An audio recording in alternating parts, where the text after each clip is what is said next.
Not too far now.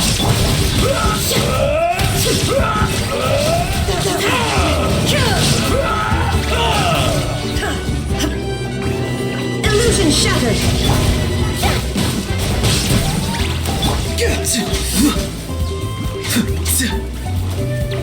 How about this? Some fun, shall we? There's no escape.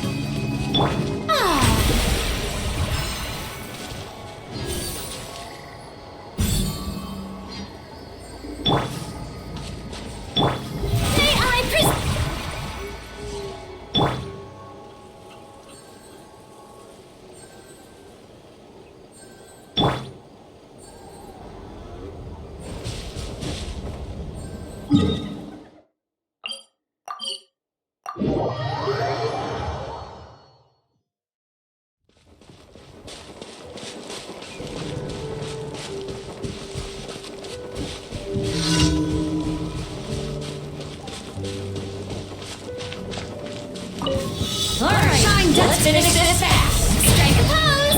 Farewell. That way quick. What's this?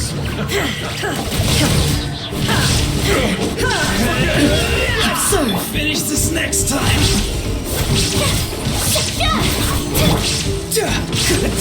Not too far now. Let's finish this next time.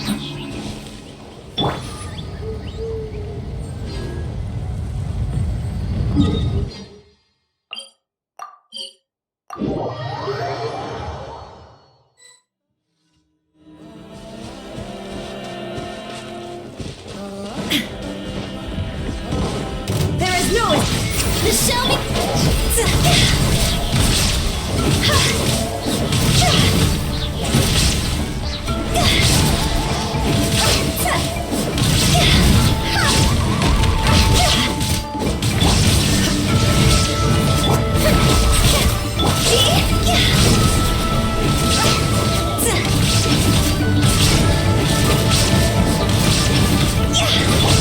Shine down!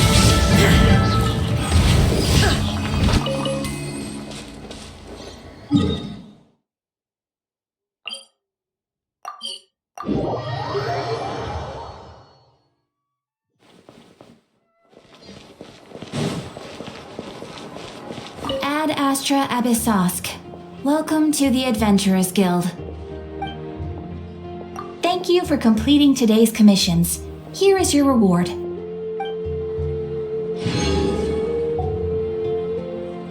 Ad Astra.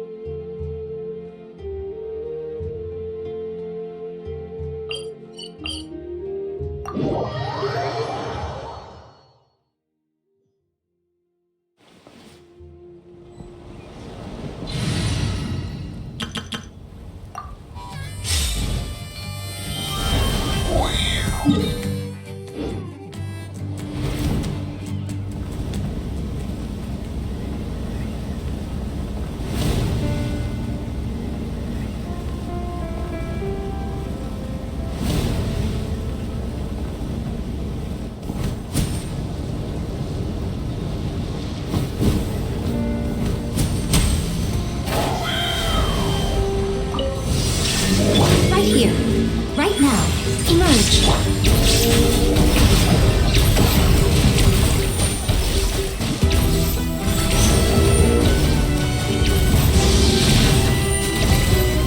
There is no escape.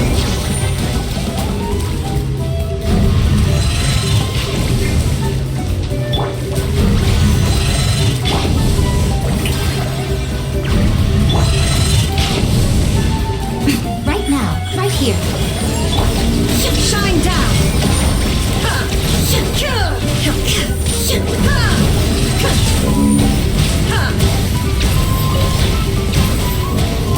There is no escape!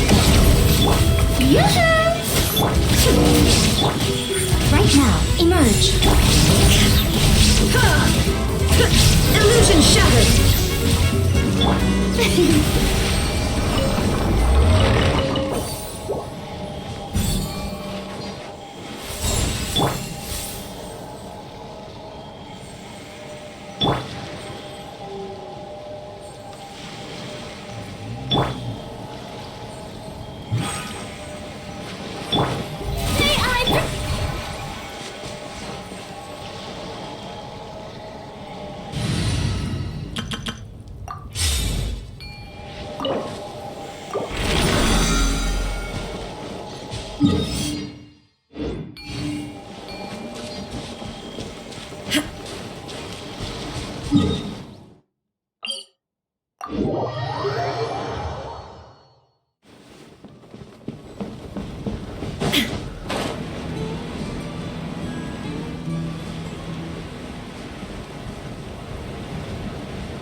Shine down! Right here, emerge. Alright, time for takeoff. Brace yourself. Now you shall perish. Smash your scorched. What will it be?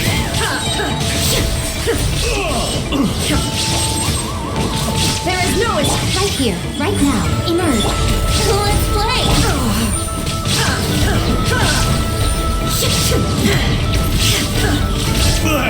Shine down.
emerge.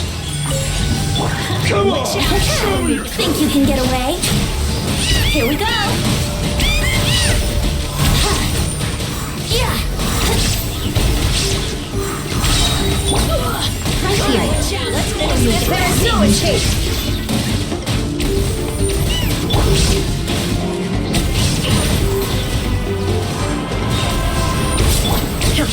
Raining fire! Shine down. The show begin. Emerge right now. Let's play. There is no escape.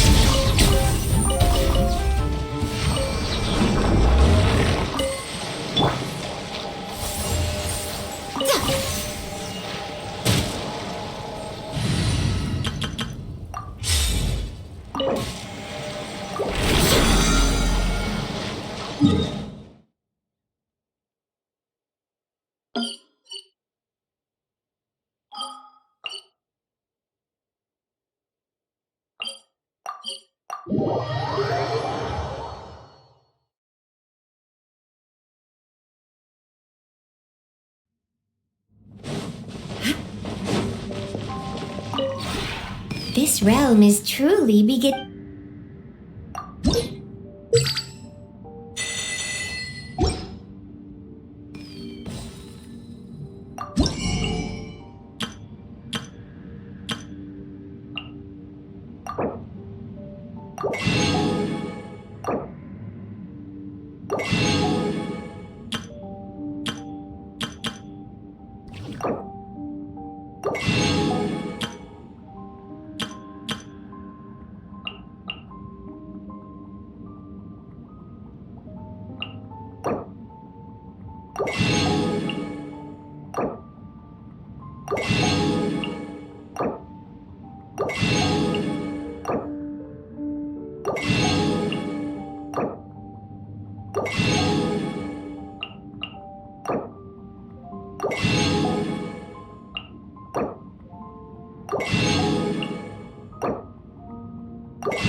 If you ever have...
Oh, hey there, Chasca. Did Elder Alpa send you? Yeah, she's got other things on her plate right now. How are things looking here? Well, the inspection revealed numerous blockages all over the trial arena. It looks like they're the result of ley line disorders caused by repeat abyss invasions. Theoretically, we just need to clear those obstacles, and the arena will fill up with gaseous phlogiston again. But that's proving difficult to achieve in practice, for all sorts of reasons. Why don't you head on down and check things out for yourself? Feel free to ask the staff for more details.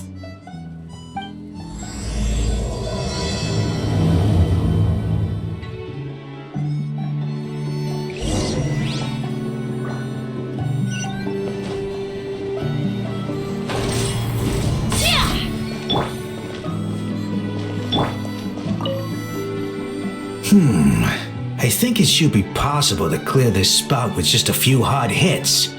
But there are signs of strange life in here. Meddling with it might be dangerous.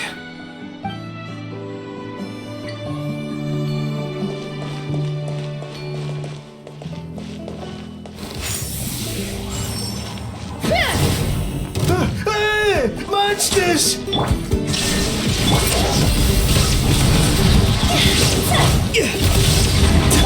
Strike a pose!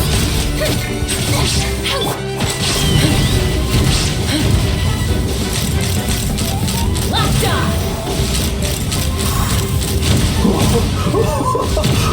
I thought I was done for. Oh, this spout should be good now. Oh, thank you very much.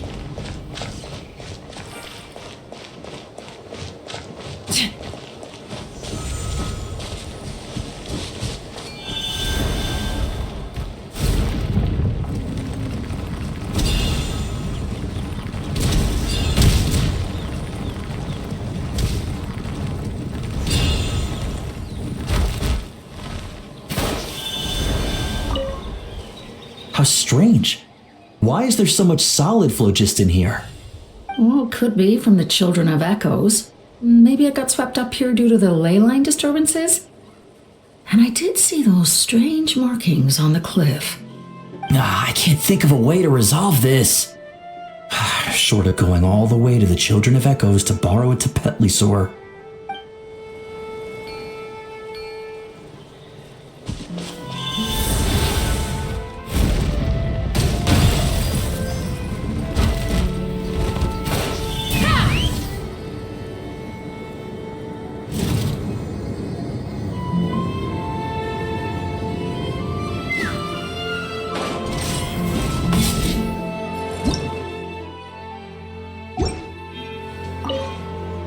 This is crazy.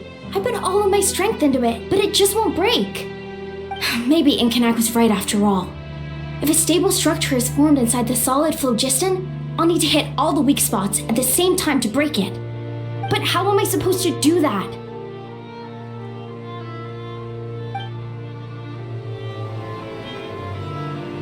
Let's fly! Open fire!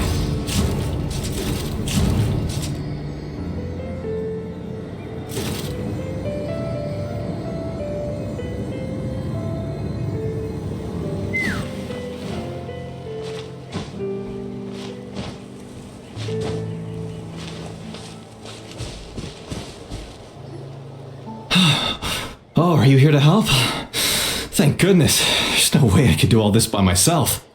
So the blockage here has to be cleared using a special bomb, but carrying explosives up that steep slope would be a recipe for disaster. If I dropped it or slipped and fell, I'd be blown to bits in an instant. So, my plan was to transport the bomb to the other side, then send it over in a hot air balloon. All I need now is for someone else to strike the balloon at the right moment, dropping the payload right on top of the spout, and problem solved. What do you think? Simple enough, right?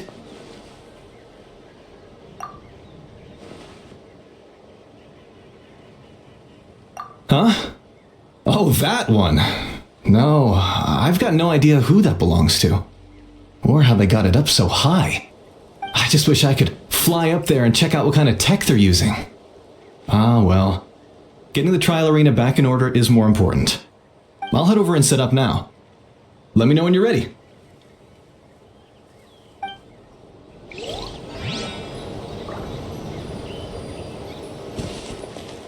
All right!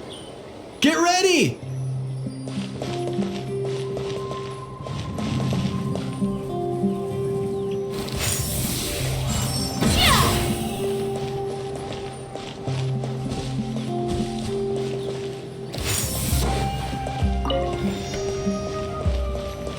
All right!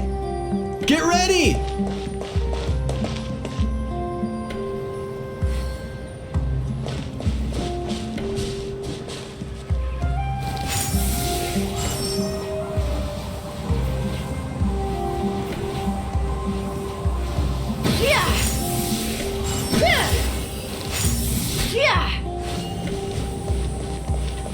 All right!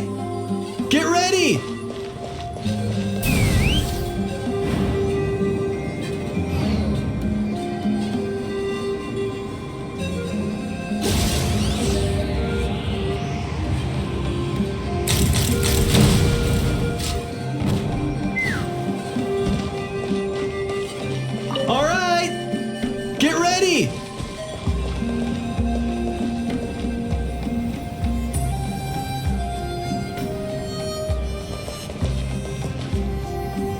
Let's fly.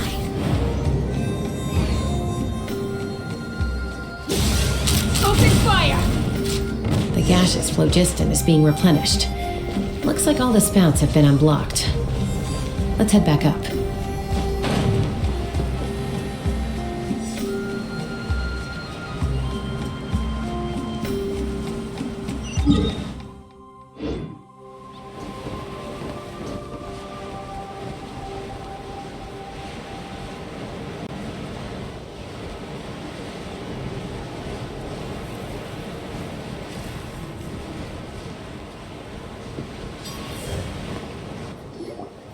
Wow, you took care of everything in no time at all. Incredible work. Now we just have to wait until the gaseous phlogiston is fully replenished. Then we can kick off the retrials. Actually, Inkanak, I'd like to do a test flight first, just to make sure we're not missing anything. Could you arrange that for me? Huh? But you only just finished getting the arena ready. There could still be other hazards we're unaware of. All the more reason to have me test it out. Think of it as another inspection.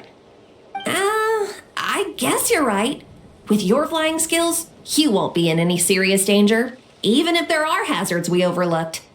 The conditions in this area seem a little unstable, but a test flight is the only way to catch any lingering issues. All right, I'll get things set up for you. Just let me know when you're ready.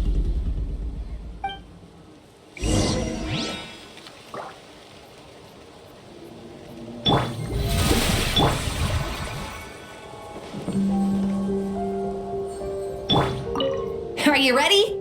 This should be a piece of cake for Chasca, but still, try to be careful. All right, then spread your wings and fly.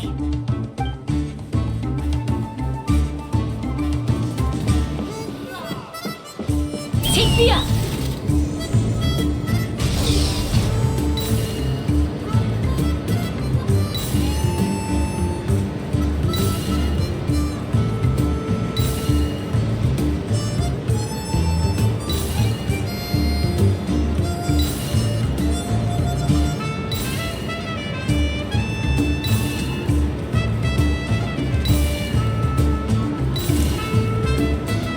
Giddy up. Yeah.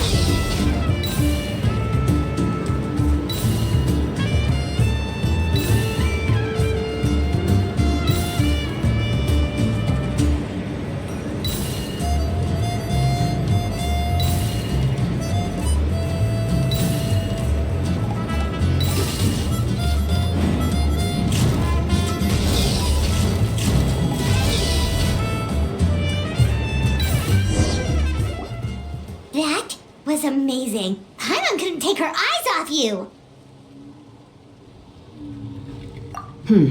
No, nothing major. Give it a few days, and we should be able to conduct the trials. Help! Help me! You're from the Flower Feather clan, right? Please, come quick, you've got to help us! Catch your breath first. What's the situation?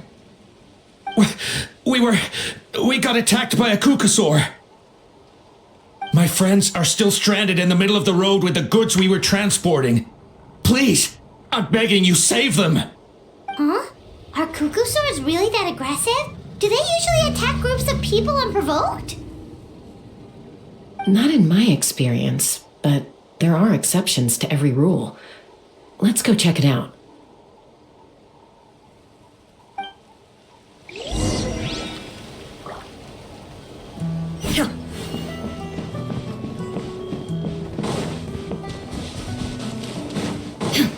Ouch! I've never seen such an aggressive coucosaur.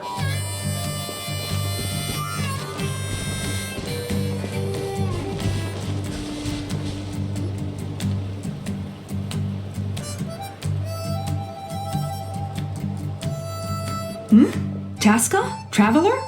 This is a surprise. Elder Alba? Huh. So, where's this aggressive coucosaur we've heard about? Already flew away. Looks like it backed off once it realized that reinforcements were coming. So why do you think it attacked these people in the first place? Was it after the food? No. These merchants are even transporting food. Ah, thank goodness. The phlogiston wings are intact. Phlogiston wings. Thank you so much for coming to our rescue. These phlogiston wings are our most prized goods. If anything happened to them, it would ruin us. Wait a minute. Are you the merchants that were looking to collaborate with us? Wormy told me about you. Yeah, that's us. So I take it you're Elder Ulpa? I am. You must be exhausted from your journey, not to mention shaking up from the attack. Let me bring you back to our tribe to rest. We can talk business after you've recovered. But Elder Alpa, what about the Kukasaur attack? Well, our guests here weren't seriously injured, and their goods are intact. Perhaps that Kukasaur was just having a bad day. There are so many of them around here. You'd expect something like this every once in a while. I don't think we need to pursue it any further. More importantly, how are the preparations for the flying trials going? Is everything in order over at the arena? Huh? Did you say flying trials? What a coincidence! Sounds like a perfect use case for our phlogiston wings. You'll be pleasantly surprised by what they can do. Oh, really?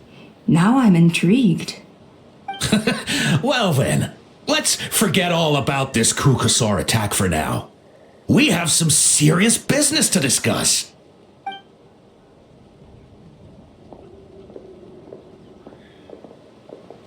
Huh? So that's it? That all went smoother than expected. Well, guess we better get going. Huh? Chasca?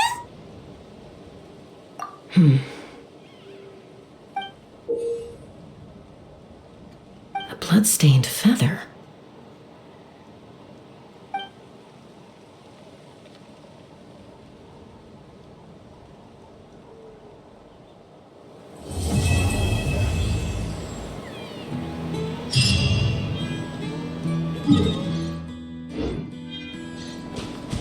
The Flower Feather Clan should be about ready to hold the new flying trials by now. Let's go check it out!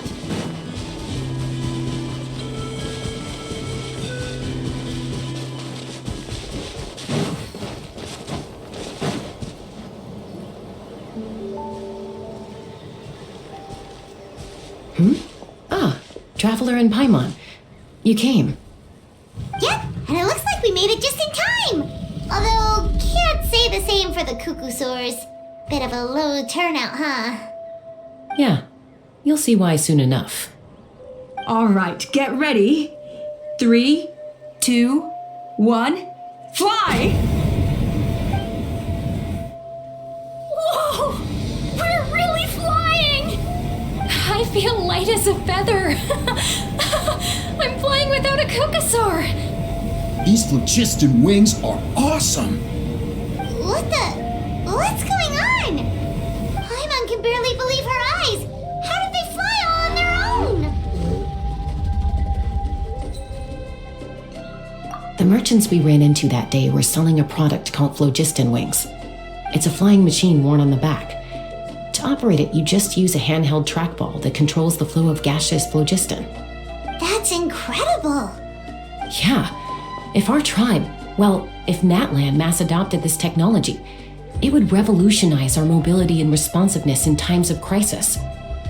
Just think of the countless tragedies that could be averted. I feel like I'm dreaming.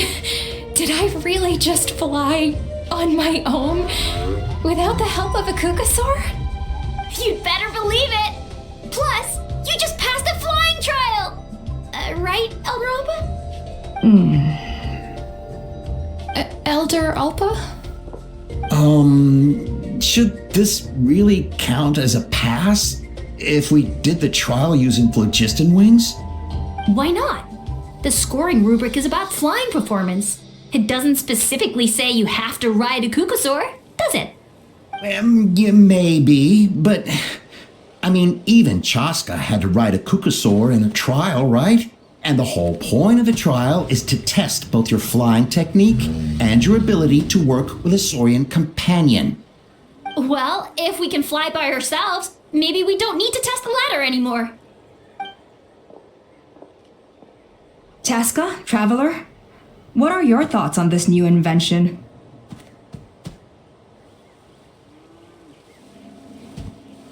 Right? That's what I think too.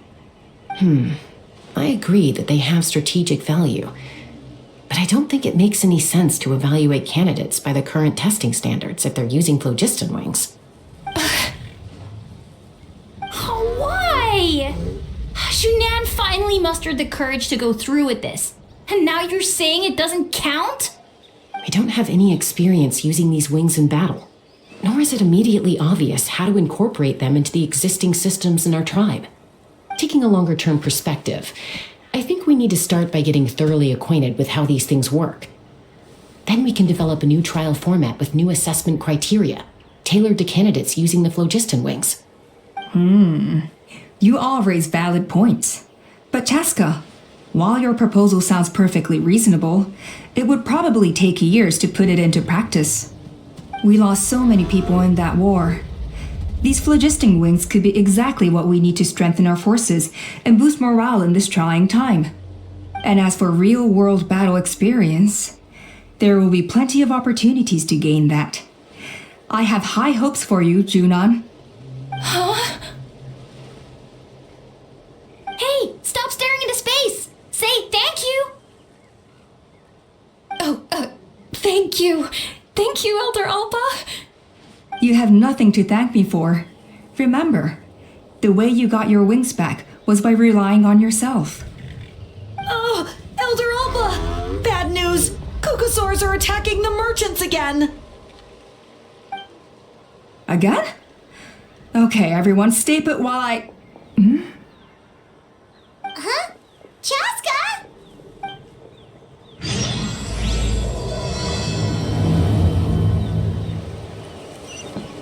Why did Chasca rush off like that? And then Elder Alpa and the others too? Anyway, let's go see what this is all about.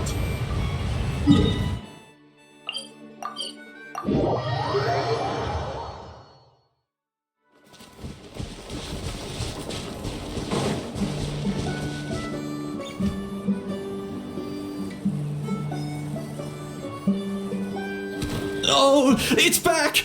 It found us again! Run! Get out of here!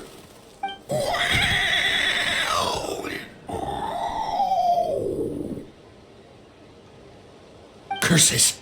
She's really riled up this time. Hey! Stop running! We'll never outrun a creature with wings! Get back here and let's fight!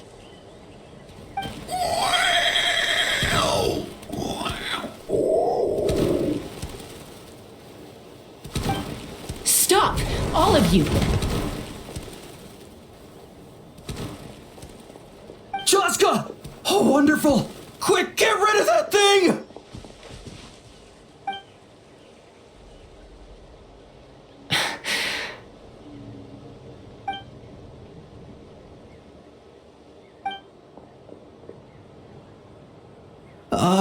What's going on?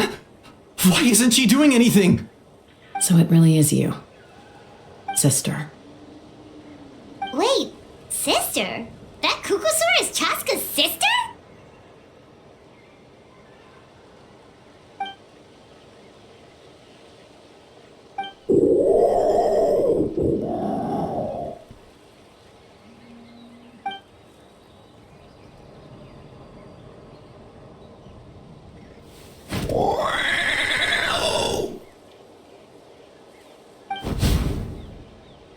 Koya, wait!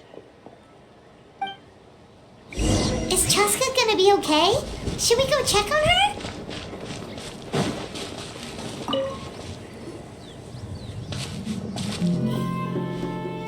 Chasca, are you okay? I'm fine. Sorry for making you worry. No point. She's an expert at hiding her tracks. Once she's shaken you off, you'll never catch up to her. At least, I always used to lose to her at hide and seek when we were kids. Well, yeah. You know I was raised by Kukasaurs. Anyway, she and I grew up in the nest together. Her name's Koya, and she's my big sister. We played together all the time, chasing each other through treetops or mountaintops. It felt like it would go on that way forever. Until the day I was sent back to live with the humans. Not all Kukasaurs are friendly towards people. Koya, for instance, she's fine with me because we grew up around each other, but she's not fond of other humans.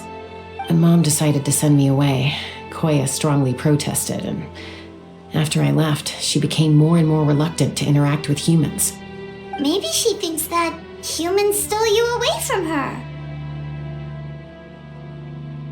It's a possibility, but in any case, we still stayed best friends at first.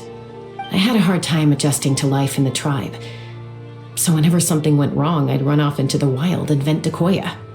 Ah, so that's what Uncle Cusco was talking about. He said you seemed to prefer hanging out with Saurians to your own kind back then. Yeah, I did. But then, gradually, everything changed. With a new mom and dad, a new tribe, and Koichi, I started getting curious about these humans and made an effort to understand their behavior. The more time I spent with them, the less I spent with Koya. And then, one day, it was Koya's turn to leave the nest. She sought me out and asked if I was willing to leave the tribe and go live in the wilderness with her. As far as I can remember, that was the first time she ever approached a human settlement on purpose. So, how did you answer her? Well, I wouldn't be standing here talking to you if I'd said yes. No, I was torn. On the one hand, I'd already made up my mind to embrace my new family and accept my human identity. But I also knew that Koya wasn't a fan of humans, and I didn't want to disappoint her. She took my hesitation as an answer. She saw it as a personal betrayal, threw a huge fit, and then flew off. We hadn't seen each other since, well, until today. Not for a lack of trying, though. I tried asking Mom where Koya's new nest was so I could talk things out with her. But Koya had already asked Mom not to tell me where she'd moved to. It must be hard for Mom, being stuck between her two daughters. So I didn't press the issue. And I didn't go looking for her. If things carry on like this, I need to make sure I find her before anyone else, even if she doesn't want to see me. For now, let's bring the wounded back to the tribe and see what Mutota and Elder Alba have in mind.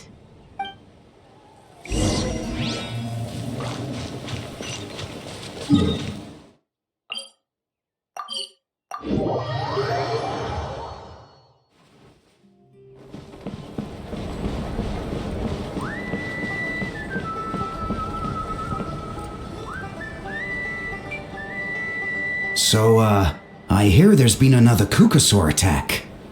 Ha! I knew it! They're wild animals, and they can't be trusted. Hey, show a little respect. The Kukasaurs are our partners. Maybe in the flying squad, but they don't give a hoot about the rest of us. Well, now that we have the phlogiston wings, do we even need the Kukasaurs anymore? Are you kidding? How are we supposed to protect our tribe without them? I didn't mean it like that. Huh? Protect our tribe? Or are you just scared that your precious flying squad will lose its prestigious position? You take that back! Things are changing so quickly. Chasca, there's a conflict emerging there. Aren't you going to nip it in the bud? The whole tribe's talking about this now. Breaking up a single fight won't solve anything. The real source of conflict here is the phlogiston wings, and what happened with Koya. On any other day, people would just brush this attack aside. After all, clashes between wild Kukasaurs and humans are no more common than those between people.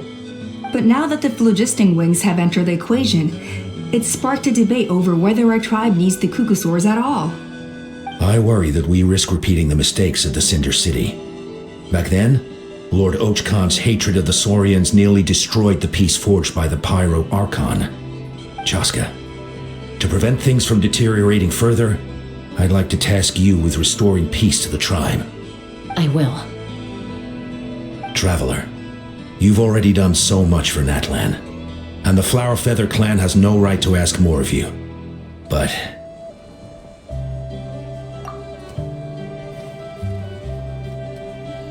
thank you. And don't forget about Paimon. Just leave this to us. This whole situation has unfolded so quickly that it's put us on a back foot. To tell the truth, it makes me a little suspicious. You think someone might have orchestrated all this? It's possible. Leave it with me. I'll look into it. Also, Chasca, could you try to keep a low profile while you're out there digging around? We don't want to give our hand away. I'll do my best. Okay, so where should we start? This all began with Koya's attacks. If we can find out what led her to do it, that should give us something to work with. Unlikely. Given how she reacted when I showed up, I don't think she's forgiven me. If you want to resolve a conflict through dialogue, sometimes you need a third-party facilitator. Let's go see my mom.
Wow, so this is where you used to live as a child?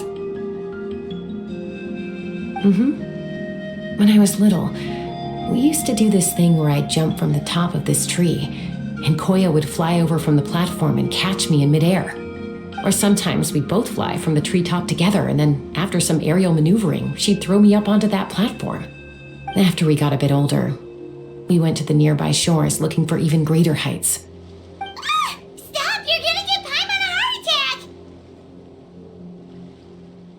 Oh, really? I just thought it made a fun story. Then I'll share more with you when there's time. Anyway, back to the matter at hand.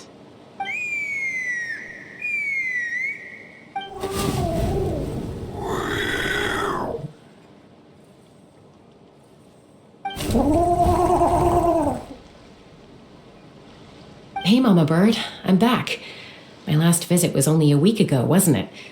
See? I visit you more than I visit Papa Cusco. I brought a couple of friends with me. These are the Traveler and Paimon. Traveler, Paimon, this is my mom. Her name is Chimpu. In the human tongue, anyway.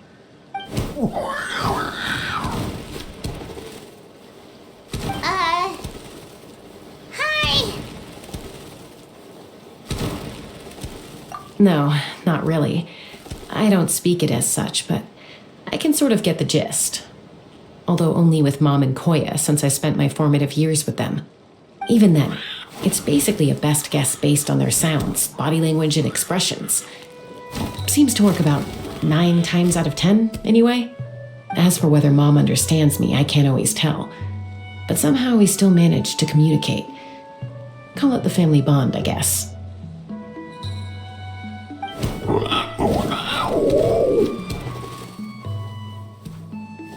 Don't worry. I'm doing well, but I think Koya might be in some trouble.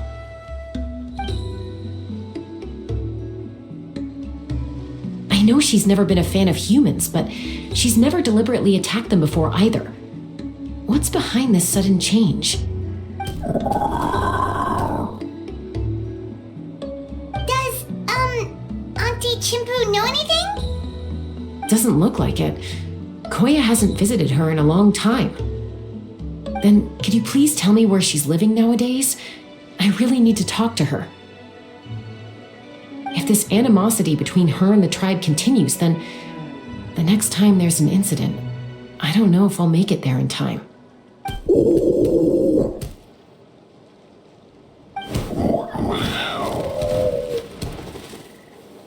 She said she'll take us there.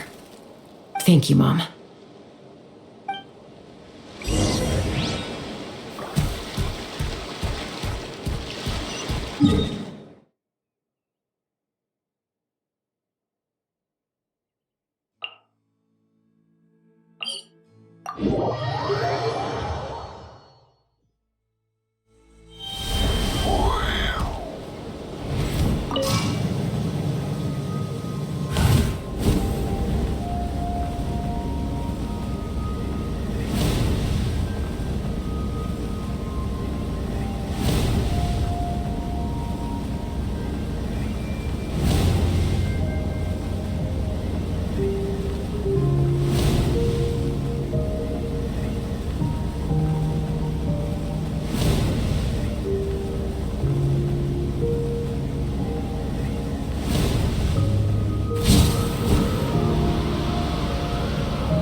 Here we go!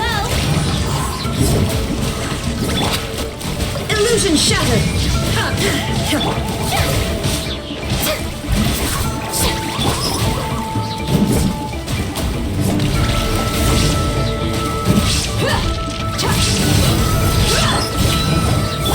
There is no escape!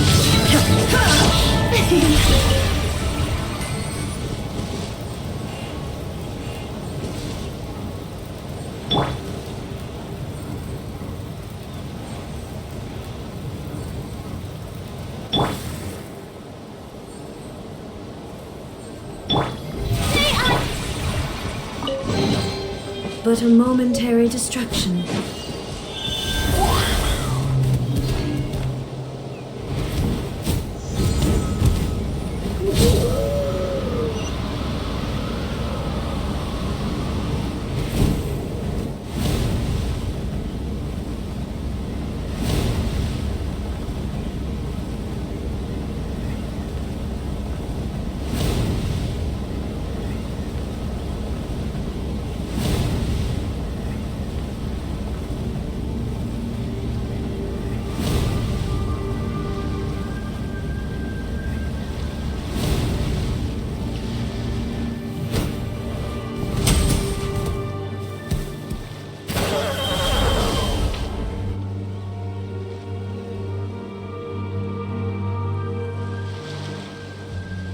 This is a really remote location.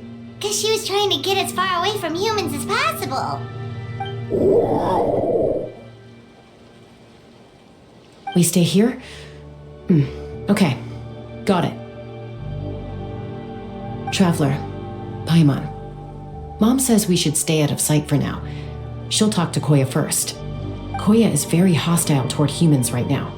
So if we show up unannounced, it might just make things worse.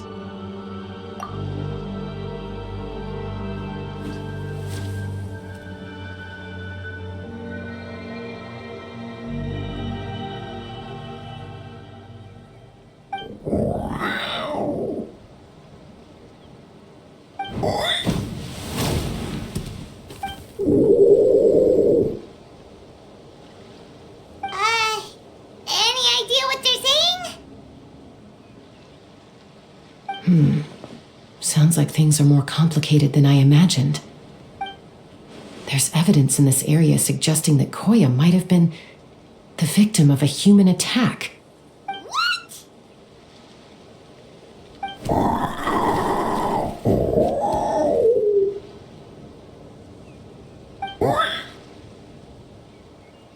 No! It's Chime, Koya's child. The attackers kidnapped her. They came over the sea, under the cover of night, and they took Chime. What the heck? Who would do such a thing? I searched day and night and finally found them.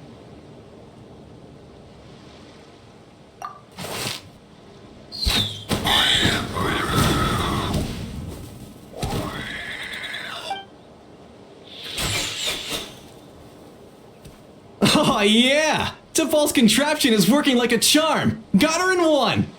Hey, there's another one! Wait, is that the one that got away last time? Who cares? Just get them all. T'Pol pays us per catch.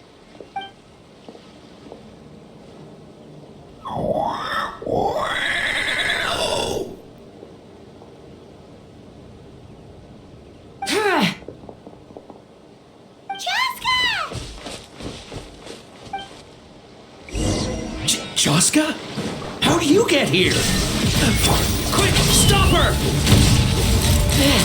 Don't you even think about running away!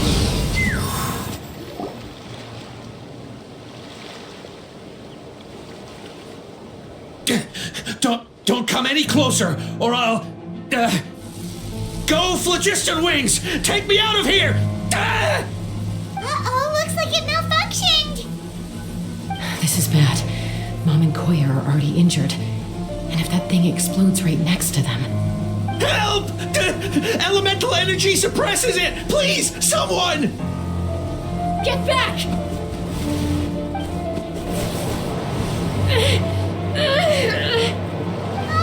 It's still going, and it's getting worse.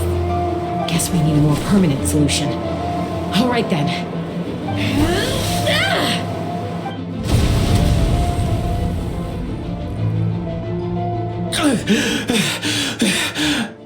That was too close. I thought I was gonna die.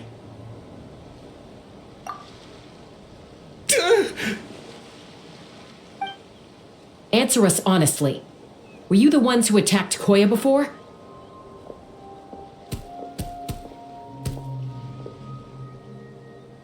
I am... No, it was...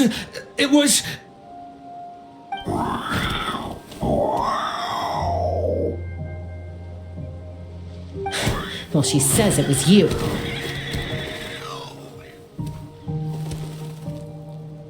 Just tell me, who sent you here?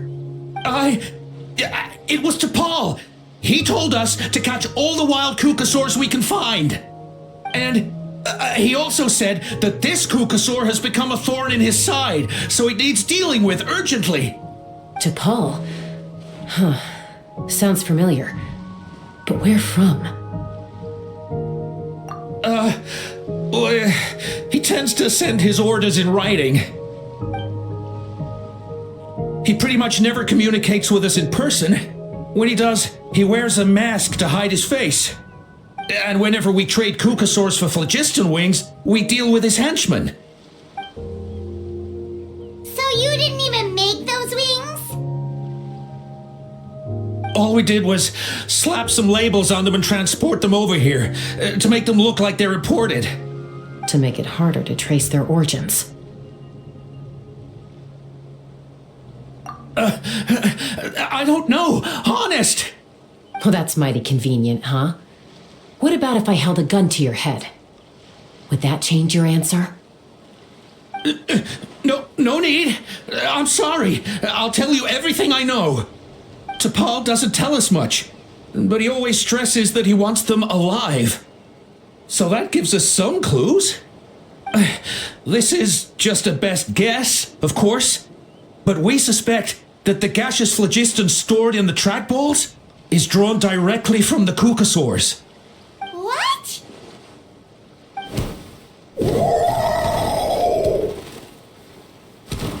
Easy now. You're still injured. Hey, keep talking. Yes, ma'am. So, the gaseous phlogiston has to be highly refined in order to power the phlogiston wings. The slightest imperfection can have disastrous consequences, as you just witnessed. But the cucosaurs have a natural ability to process gaseous phlogiston. So, if you use them as an intermediary, then... That's enough. So the cucosaurs you took, where are they now? T'Pol should have them.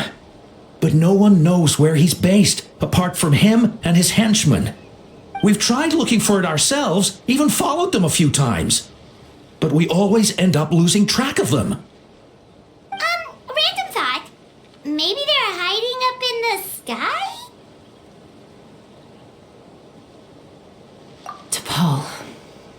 T'Pol. I'm sure I've heard that name. Maybe it was... Chasca, Traveler!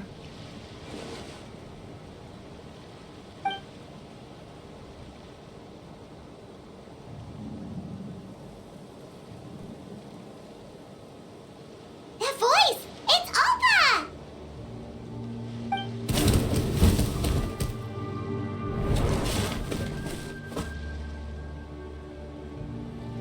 Elder Alba?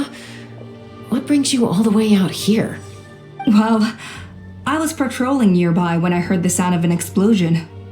What's going on?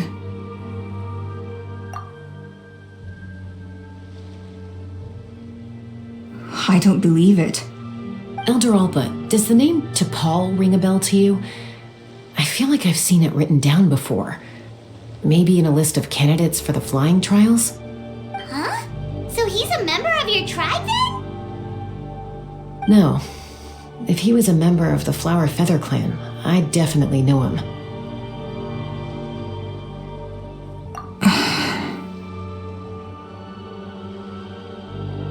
Now that you mention it, I do remember a young man from outside our tribe who came to participate in our flying trials once.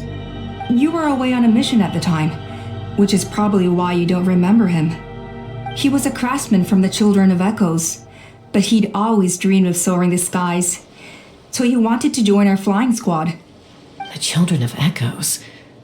That's rare.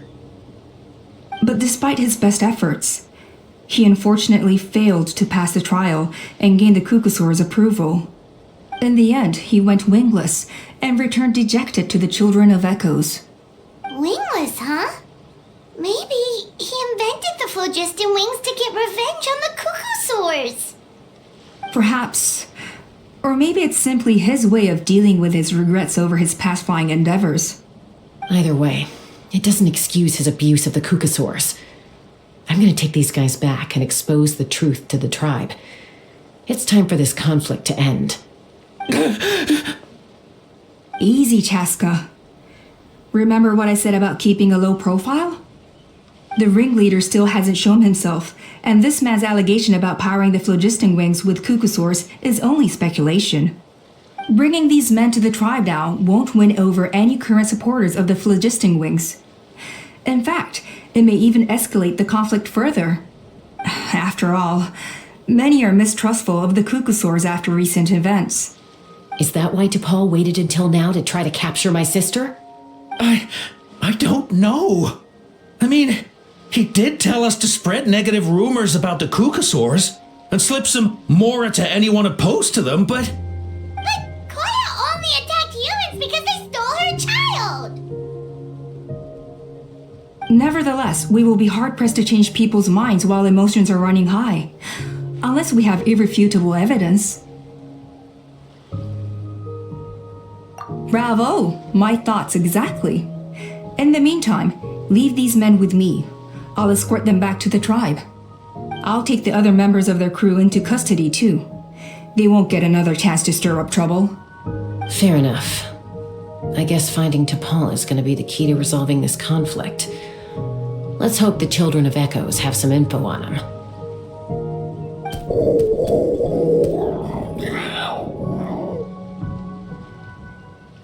Sorry, whatever it is, it'll have to wait till this is all blown over. I have to fix this situation before it spirals out of control.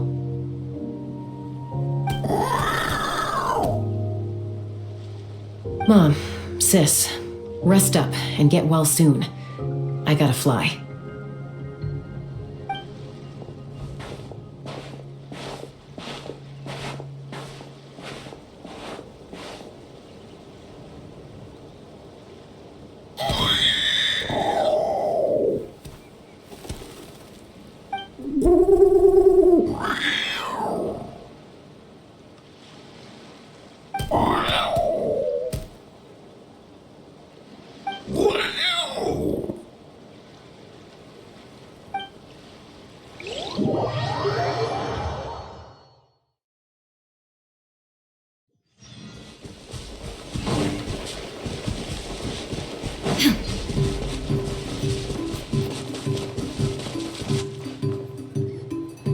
So Alpa says that T'Pol's from the Children of Echoes. But how do we track him down? Just ask around until we find him? Let's start by talking to someone we know.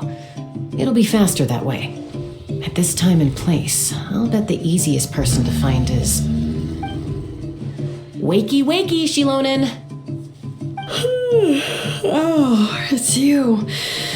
Okay, give me a second. I'll come down.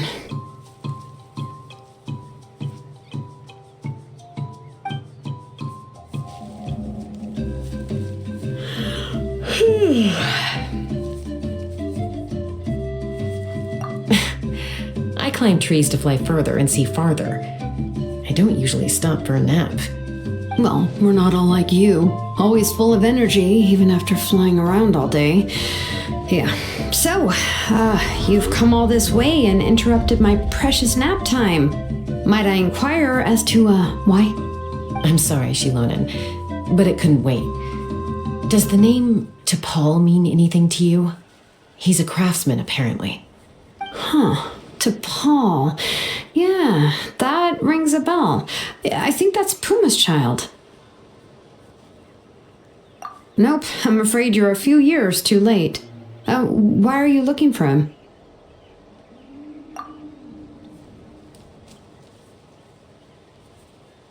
Huh, phlogiston wings. Wow, okay.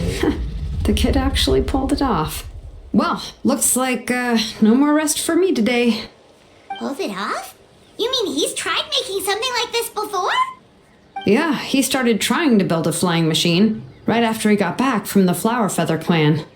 So right after he went wingless, then. Was this flying machine anything like the gun you made me? You mean your gun that's harder to tame than the proudest Kukasaur? No, he wanted to build something that allows anyone to fly freely, even if they're not naturally gifted. But he never got very far back then, though. Blew up his workshop a few times and barely made it out alive. I never really kept up with him after that. His parents traveled a lot in their youth and only returned to the tribe after he was born. But they settled in a remote area and don't interact with other people much. Which means most people in the tribe don't know them very well. Your best bet is to chat to his direct family. I'll go get Puma. Wait for me in front of the workshop. I won't be long.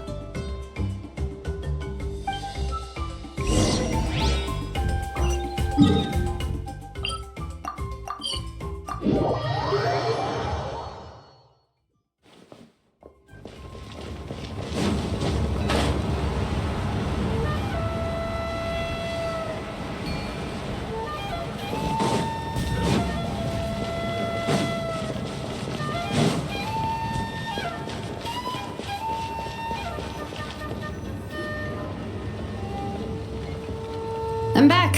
Allow me to introduce T'Pol's mother, Puma. Hello, we're... Oh, save the pleasantries.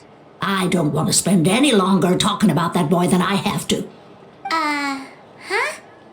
I disowned him long ago. He is no child of mine. All he cared about was his pipe dream of reaching the sky. Oh, we tried to talk sense into him, but he was obsessed. And then when he left us, he spouted some nonsense about building a workshop in the sky to avoid the constant criticism of us ground dwellers. He left his notebook behind. Whatever questions you have, you can look for them in there. I am done talking about him. He's no son of mine. He never called me Mom anyhow.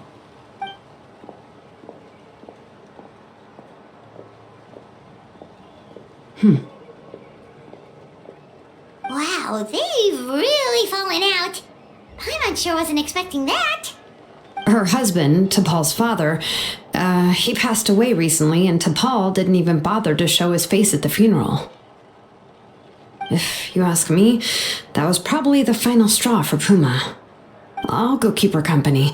If there's anything else you need, just come and find me. Thank you. Okay, so this notebook is the only lead we've got now, right? What's in there?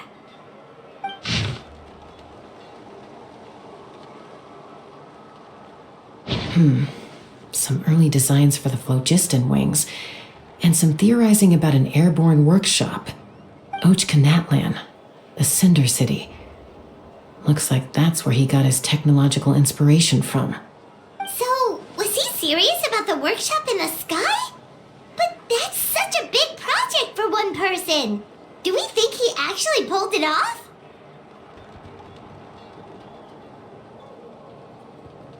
Oh, yes. The one from the trial arena that was super high up. That balloon has been there for a while, and everyone's been wondering how it got up there, but what if that's the wrong question? What if it started off even higher up, above the clouds and out of view, and it only descended to its current height due to some kind of malfunction? Part of T'Pol's workshop? Seems likely.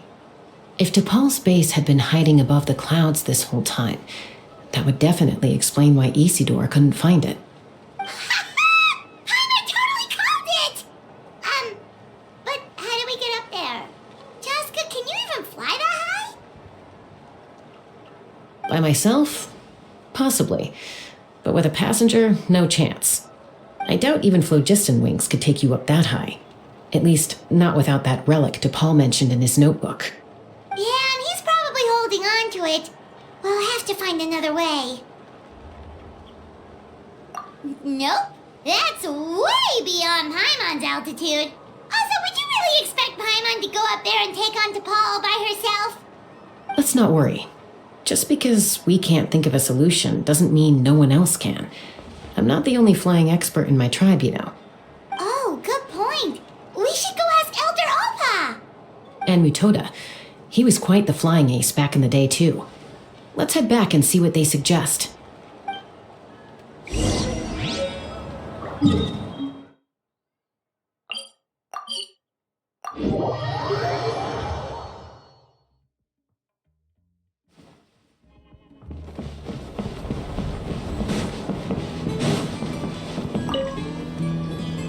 Chasca, you're finally back. Things are getting really tense in the tribe. Have you made any headway with your investigation?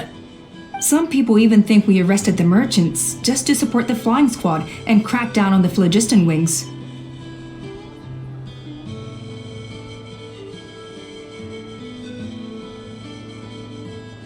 We found some promising leads, but there's a major obstacle standing between us and the irrefutable evidence we need. A relic from the Cinder City? So Ochkan's still managing to sow discord, even after all these years. An airborne workshop and a hot air balloon above the trial arena. And that's where you're trying to get to now? Neither phlogiston wings nor a cuckoosaur can take you that high up. Do you really think that's where T'Pol is hiding? You know what? There might just be a way. Really? Do you still remember those spouts in the arena? When they were all blocked, the gaseous phlogiston was trapped and unable to flow. But now, it's flowing freely. If we were to block them up again... You mean all of them except the one at the very top of the arena? To build up the pressure there? Precisely. With all the gaseous phlogiston flowing through one spout, it would create a high-pressure wind current. And then we just ride it up into the sky! Yes, it has its risks, but with Chasca's abilities, I think she could manage it. It's an extremely risky approach, but I agree that it's feasible. If you want to give it a try, check with Inkanak at the trial grounds. She can explain how to block the spouts. Chasca, if anyone has a hope of seizing this evidence from the high heavens, it is you.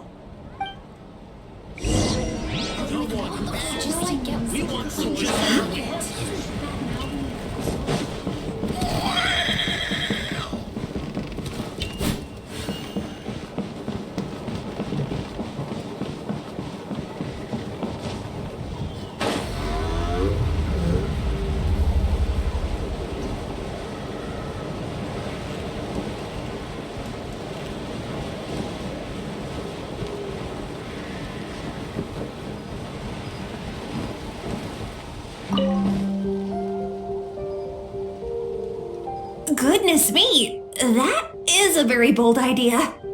Maybe so, but we have to act fast. What's the quickest way for us to block off the spouts? From a technical perspective, I'd have to advise taking some measurements and carefully planning this out first. But I'm guessing that's not what you want to hear. Then we'll have to take the rough and ready approach. See the solid phlogiston over there? Our prior inspections revealed that some kind of stable structure has formed inside, making it highly damage resistant.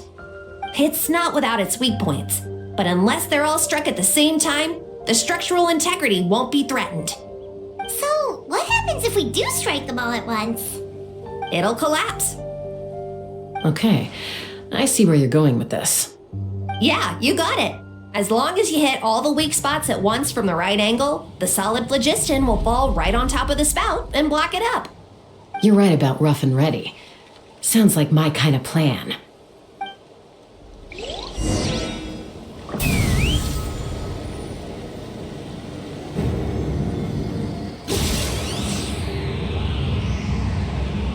Look! There's a chunk of solid phlogiston right over that spout!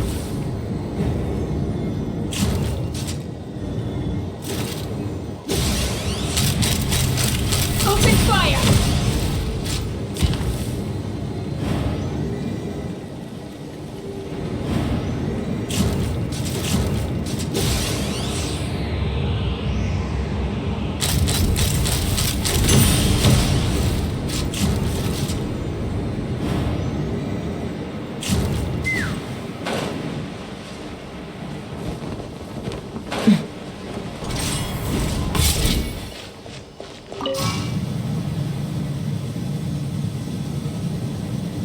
Let's fly!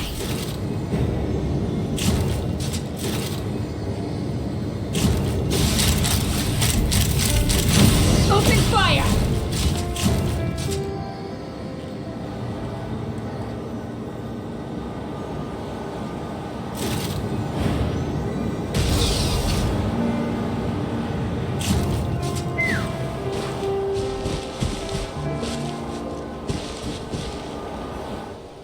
It actually worked! But wait, how are Paimon and the Traveler supposed to get up there? Koya can give you a lift. She's actually been following us this whole time.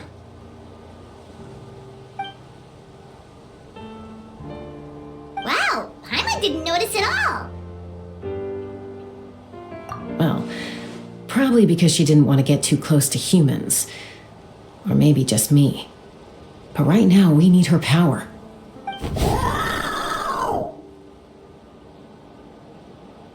Whoa, you didn't even have to summon her!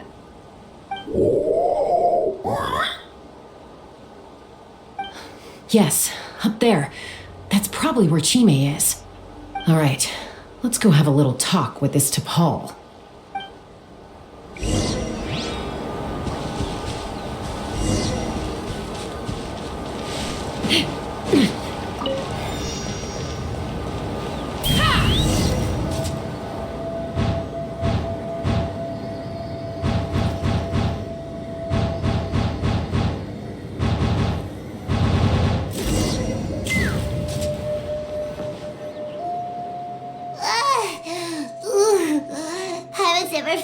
fast before she feels so ready to throw up.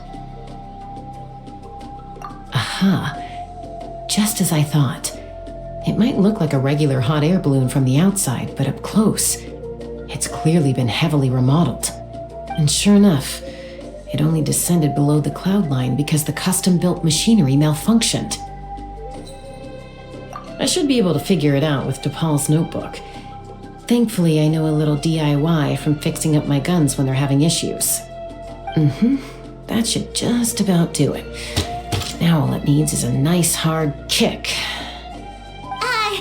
Maybe that works on your guns, but, huh? We're really moving!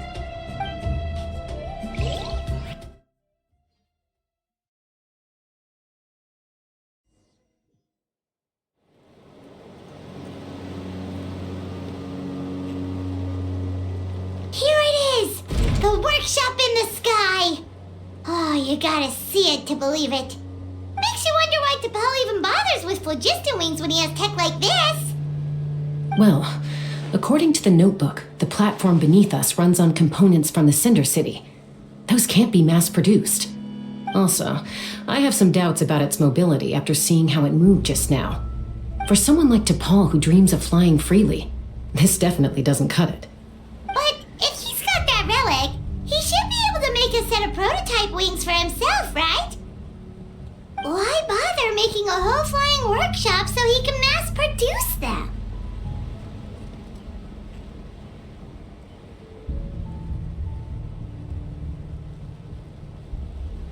But this doesn't add up. If he's already achieved the power of flight, then he must have bigger dreams we don't know about. But what? With any luck, we'll find the answers in his workshop.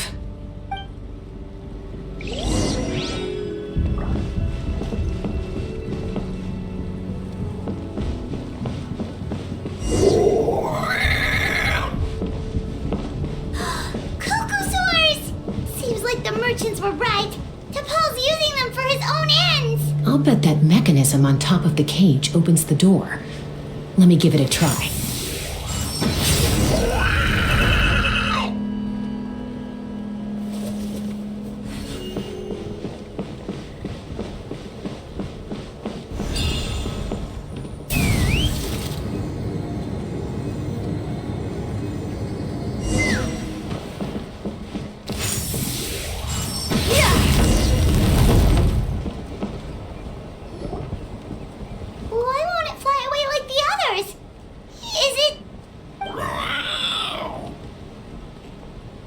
She's still breathing, but barely. By the looks of it, DePaul was using these cages to extract phlogiston from the cucosaurs. Once a cucosaur is drained of phlogiston, it becomes too weak to move. We'll have to come back for these ones after dealing with DePaul.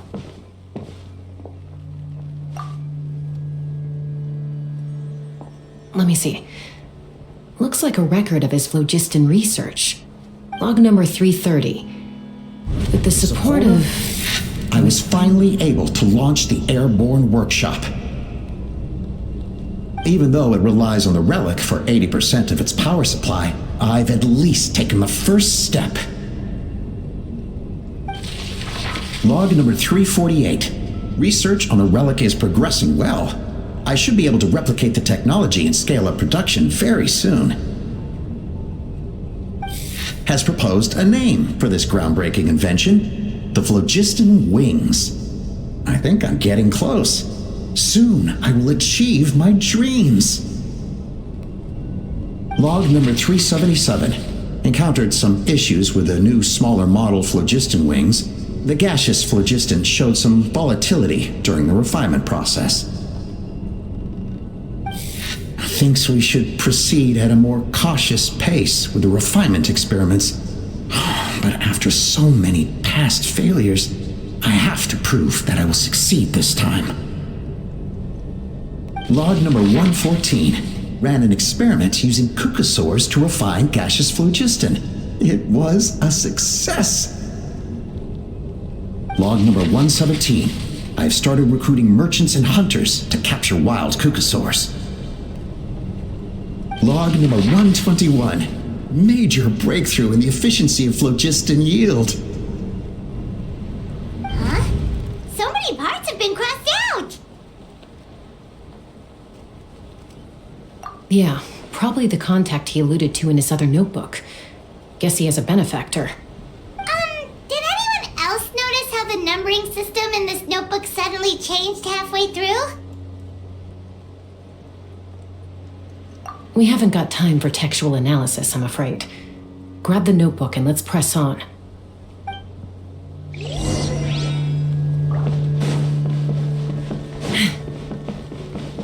Huh. Never seen one of these before. Looks like this was built with the Cinder City components, too. You're not thinking of giving it a nice hard kick, are you?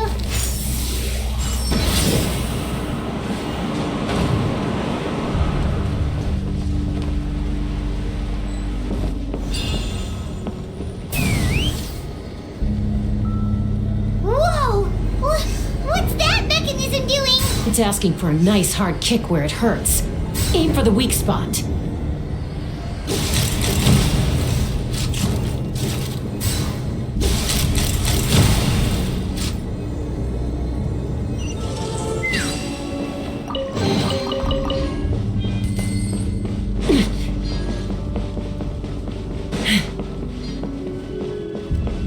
What are they doing here? It's T'Pol's henchman. He must have brought them here using the relic in his prototype wings. Watch out!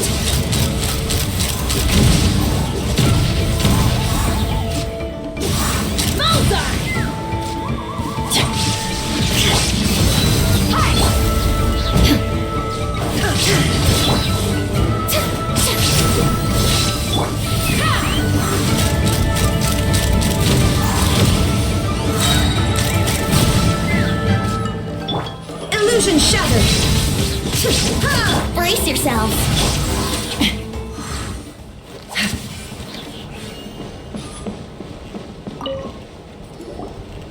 Hey, look here! More of T'Pol's notes!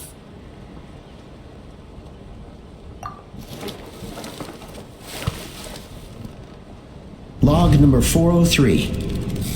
Introduce me to some new comrades who fully support my ideas. I told them that some Saurians are blessed with wings, and some people with natural gifts, while the less fortunate among us can only look on longingly as they seize the skies. But I also told them that progress can erase individual differences. Think of the tools humanity has made to fight back against wild beasts. The law we have put in place to even the playing field between the strong and the weak. I promised them that our research will be the new frontier of human progress. With our phlogiston wings, the power of flight will no longer be for a select few to enjoy. Imagine a world where the skies are for all to share. I only hope that when we finally achieve this goal, will be proud of me. Imagine a world where the skies are for all to share. Yes, what a wonderful world that would be. If only it were possible. We could respond faster, and so many tragedies could be prevented. But T'Pol, what about the Saurians you're draining dry of phlogiston? You're not sharing the sky, you're stealing it. Bad move. I won't let you get away with it.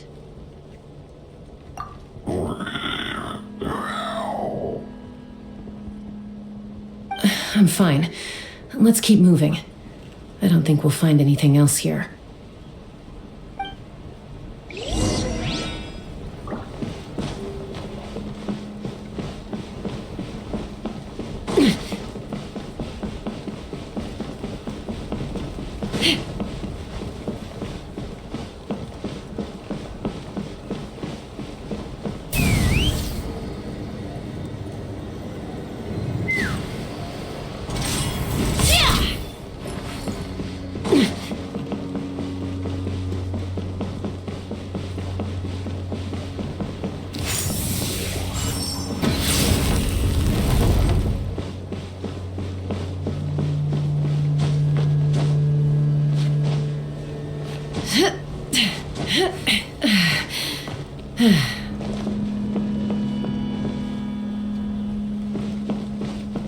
Yeah!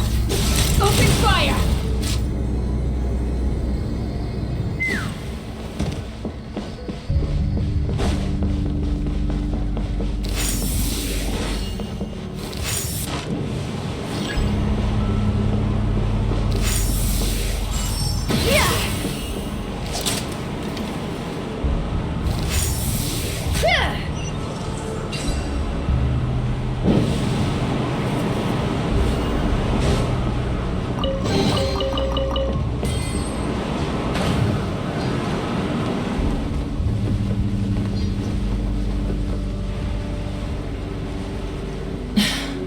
I can't believe he captured so many Kukasaurs. But right now, we have to focus on solving this problem at the source.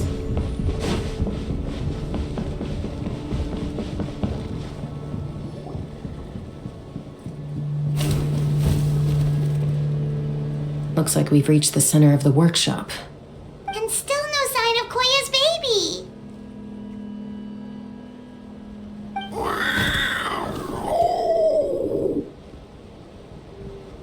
Let's search this area for now. If we still can't find Chime, we'll double back.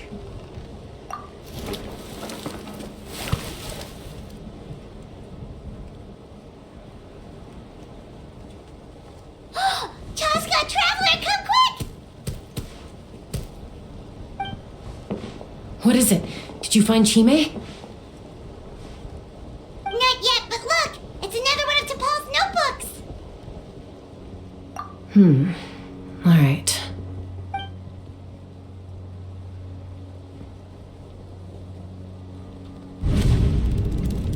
Log number 428.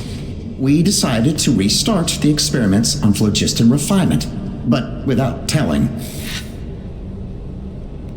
This is the final obstacle to the success of the Phlogiston Wings project. We cannot fall at the last hurdle. Log number 436. Earlier today, suggested using Kukasaurs as an intermediary to extract refined phlogiston. It's certainly feasible, but... Anyway, as long as our secret experiment succeeds, I'm sure won't bring it up again. Log number 443. We will conduct the experiment tomorrow. But birthday is coming up, so hopefully we'll have a birthday surprise for her. Log number 444.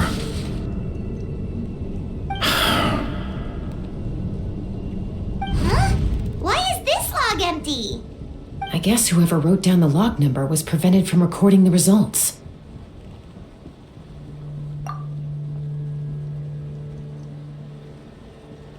Log number 0. We lost many comrades in the accident. Among them are friends, lovers, and children. But we cannot stop now. We will keep their legacy alive and carry their dreams forward. As of today, we are scrapping the artificial refinement method. Instead, we will focus all our efforts on phlogiston extraction from live Kukasaurs. They are arrogant beasts whose existence in the wild serves no one but themselves. Their true worth lies in their sacrifice for the sake of human progress. To facilitate our operations, we will gradually move the airborne workshop closer to the Flower Feather clan, even as we continue to expand it. All this we do to create a world where the skies are for all of humanity to share. All this we do to make T'Pol's dream a reality. Given the way this is written, not to mention the fact that the numbering has started over from 0, it kind of sounds like this is someone new. Does that mean that T'Pol's already... There's also a letter tucked in the end of the notebook. It's from Puma.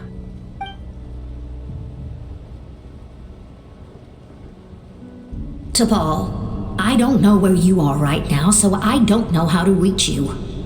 My best bet is to send this letter to the Flower Feather clan. Your father is gravely ill. Oh, I know we've had our differences in the past, but he is still your father. Won't you come and visit him? Please. I know you never liked him and cared even less for me. All you ever yearned for is the sky and your birth mother. But we'll still be waiting here for you if you do come back. This may be the last chance you'll get to see your father. So Puma's not T'Pol's real mom? Huh. Well, she did say he never called her mom, but I might assume she was just venting. We know that T'Pol's father passed away quite recently, and this letter looks recent. By contrast, the writing in this notebook is old and faded. It looks like the real reason T'Pol didn't attend his father's funeral is because he'd long since passed away himself.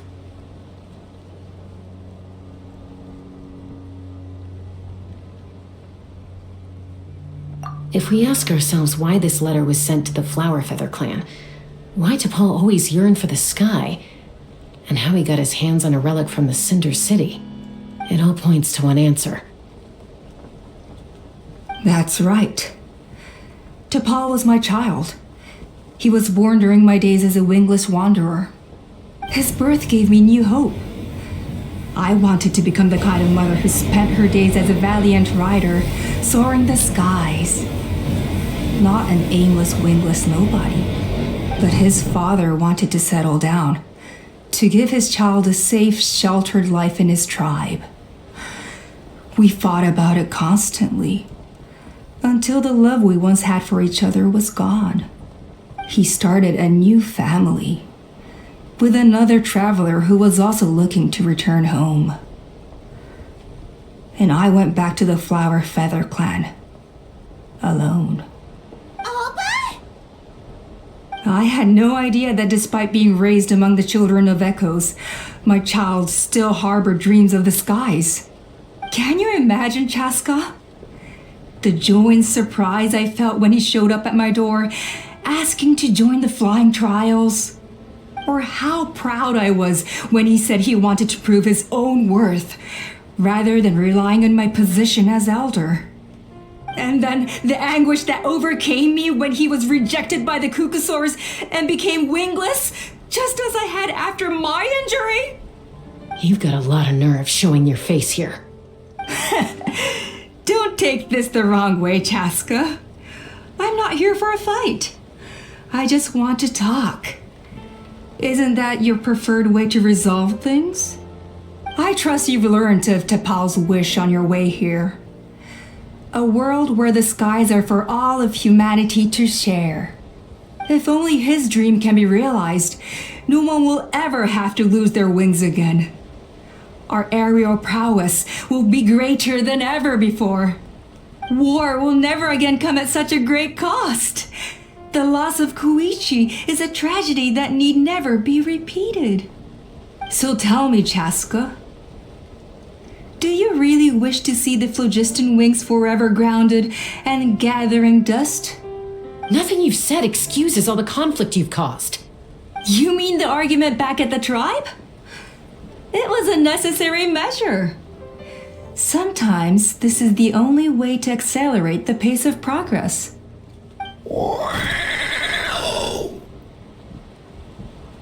Is a mother harming her children when she coaxes them into swallowing a bitter pill? Of course not. It is a brief moment of suffering for the greater good, and the child would come to understand this in due course. The phlogiston wings are that bitter pill. We will never progress as a tribe if we cling to the scraps the Cucusaurs offer us. Once the people have embraced the phlogiston wings, they will never look back, even if they learn how the refined phlogiston is sourced. They will convince themselves that the sacrifice of a few Cucusaurs is a small price to pay for our dominion over the skies. But this I had not anticipated. I barely had the chance to introduce the phlogiston wings to the tribe before you found this place. Your plan was hardly foolproof. Yet, it can still be salvaged. Chasca, traveler, you are the hope of humanity. I'm sure you have your doubts about my methods, but know that my love for humanity and for Natlan is genuine. You know me, Chasca. And you know that I've always treated everyone in the Flower Feather clan as my own children, as fellow humans. Surely you can understand my perspective. Alpa, Natlan doesn't belong to humans alone. And truthfully, neither do I.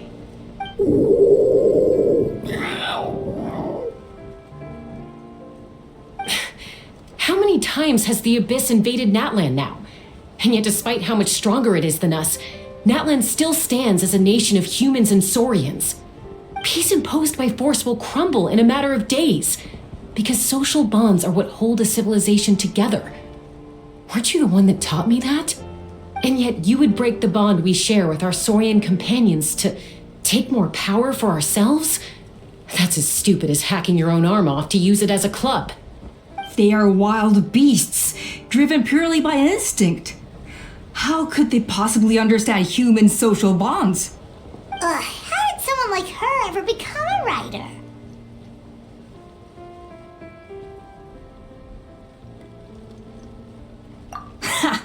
You overestimate them. They bow to the strong and shun the weak. That's all there is to it. They never gave Tepal a second glance when he was at his lowest, nor me when I returned injured from the Cinder City. It's all about survival of the fittest for them. Plain and simple. They obeyed me once I proved myself stronger than them, but the moment it serves them better, they'll abandon me in a heartbeat. You're wrong, Alpa. They only reject the wingless because they don't want to fly anyone to their death. Chasca, I will promise you this. Only the unruliest wild cucosaurs will be used for phlogiston extraction. The ones who have nothing else to offer to humanity. Well, that's too bad, because I know a few unruly wild cucosaurs who don't think that idea is gonna fly. Namely my mom, my sister, and me. And the others? To us, they're friends, family, even children. So if you want to put any of them in one of your cages, you're gonna have to go through us. Is that right? I knew you might be difficult to convince. Maybe this will change your mind.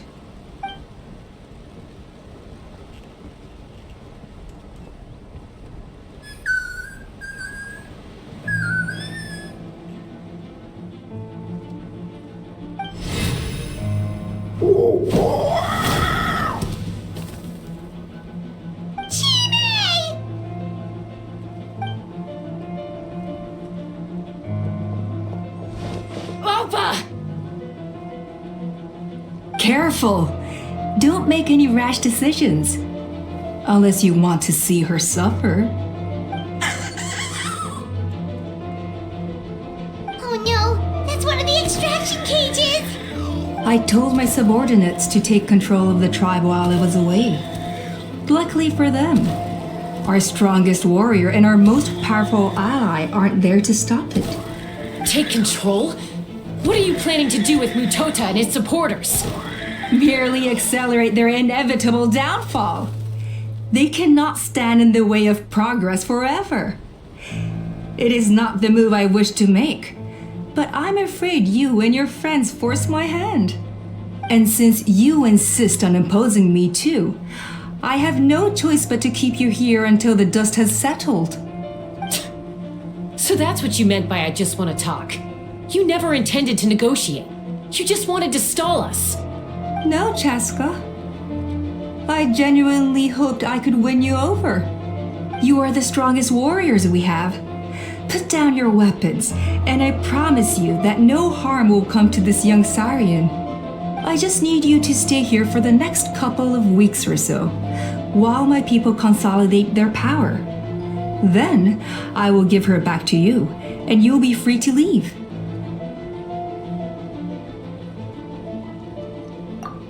As long as the majority supports our vision, even the Pyro Archon cannot meddle in our internal affairs. Your vision is deranged, and the Flower Feather Clan will never support it. You sure about that? Then wait here and see.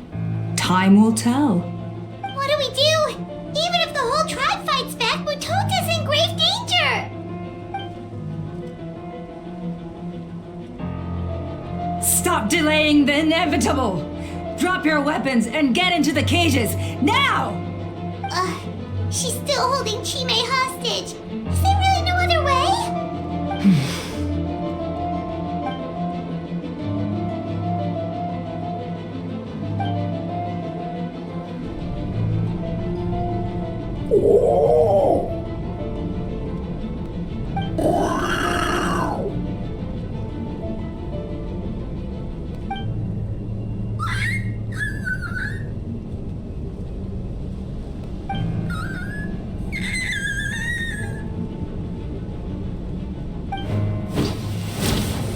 Koya?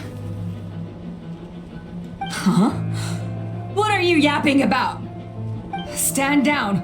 Drop your weapons, now! This instant!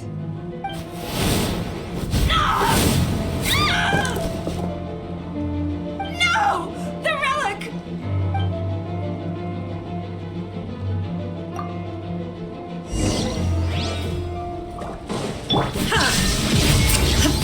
Let's play!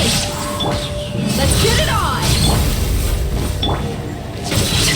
Hold on to your hats. Give up, Alpa. We're negotiating my way, and this ain't your strong suit. Just shut up! Anybody! Hey, something's up with this relic!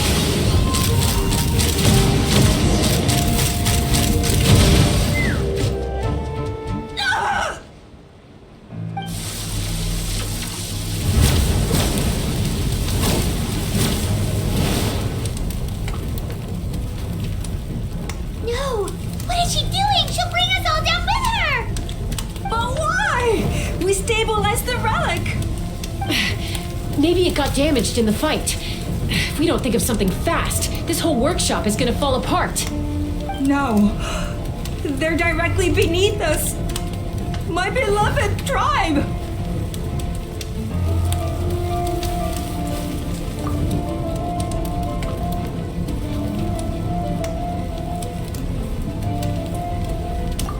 Okay,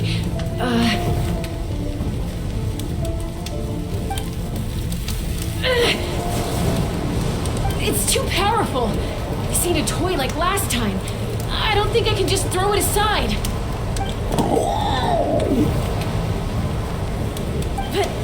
But we need to get it far away before it explodes. Then the tribe will be safe, and so will this workshop.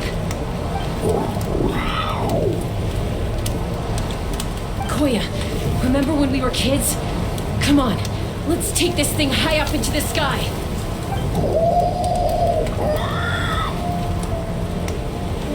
Don't worry, I know I can get rid of it before it explodes. We're talking some surface wounds at most. All I need is for you to catch me at the end, just like old times.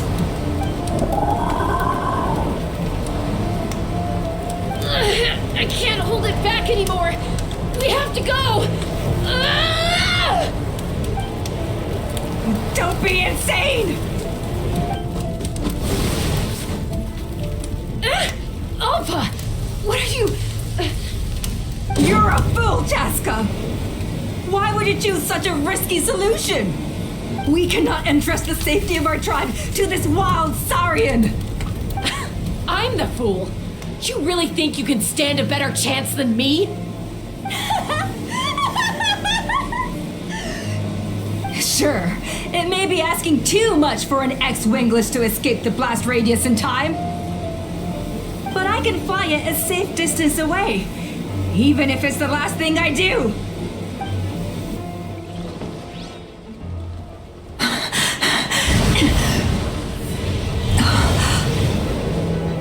Here. They should be high enough to save the clan. What? You don't get to die a hero today.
Koya, are you hurt?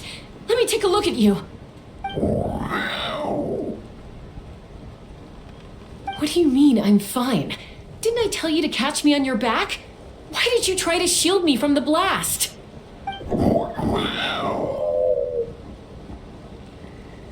Accident? Yeah, right. Seriously, you're as stubborn as ever. Chasca, Koya! How are things looking here?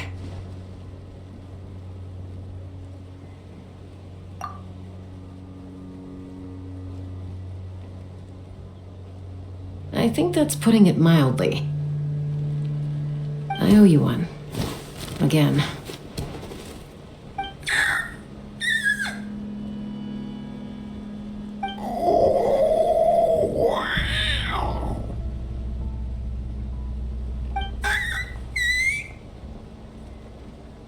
Oh, but be honest. Do you still think Kukasaurs can't form bonds? Mom, I'll figure out the refinement problem. I'll find a way. You don't need to worry about it. I just need some more time. That's all I ask. Please just trust me. Just this once.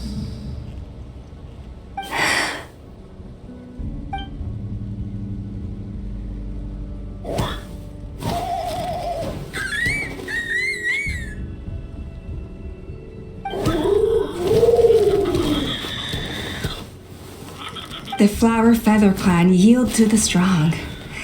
And it's up to the winners to define what strength means. So it looks like it's my turn to yield.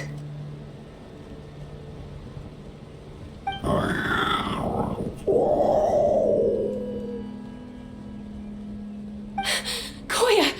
Koya!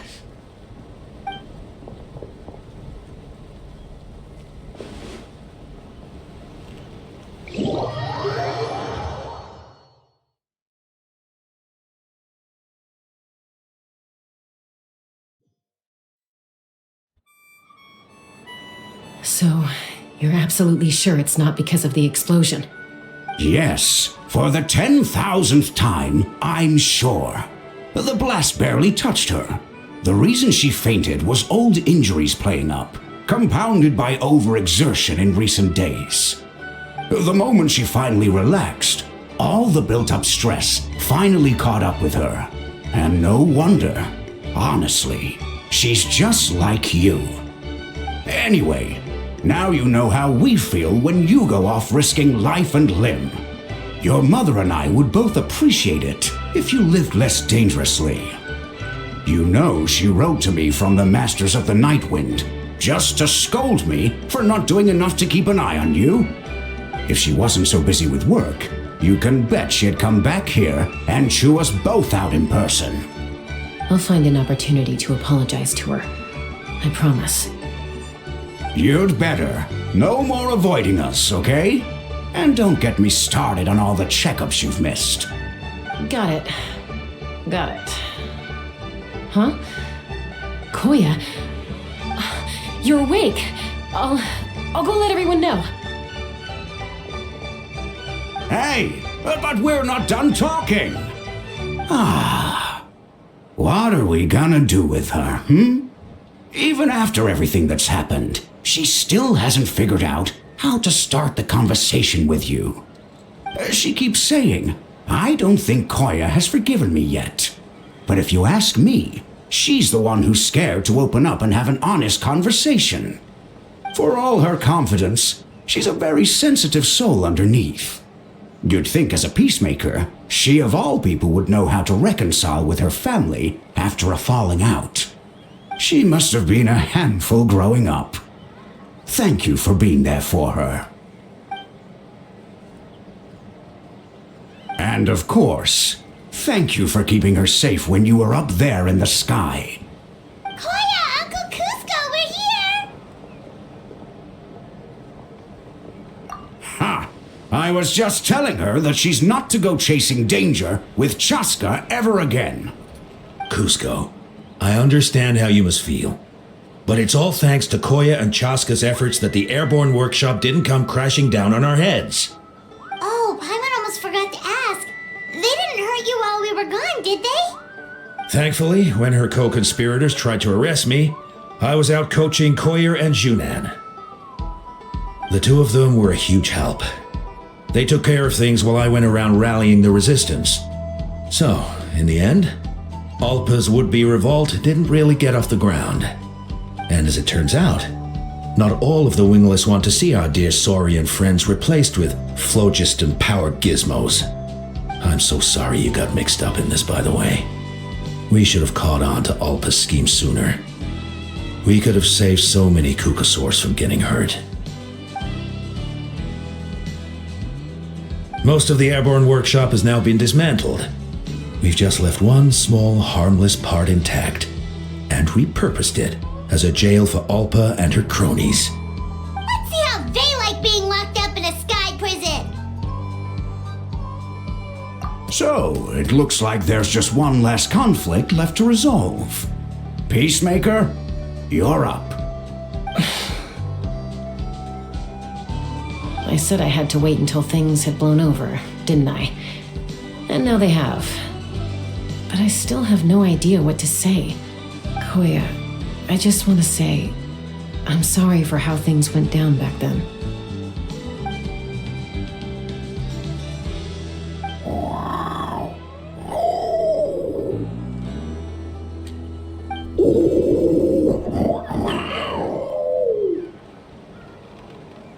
Huh? Does this mean you're not mad at me anymore? There's that family likeness coming through again. But that day, when we ran into each other.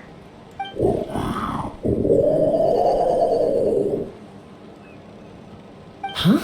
So then, when did you finally make your peace with it?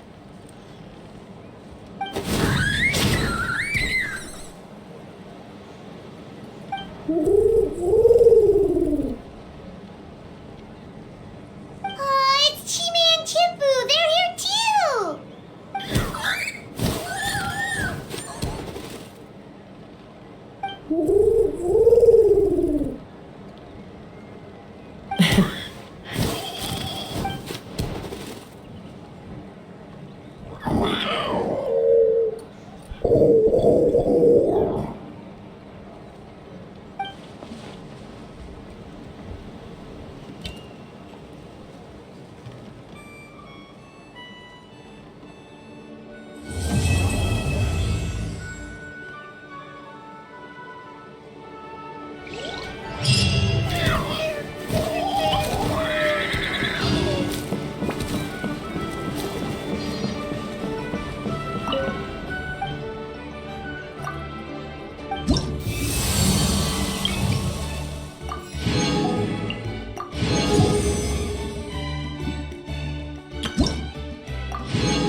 The world remains constant over the centuries.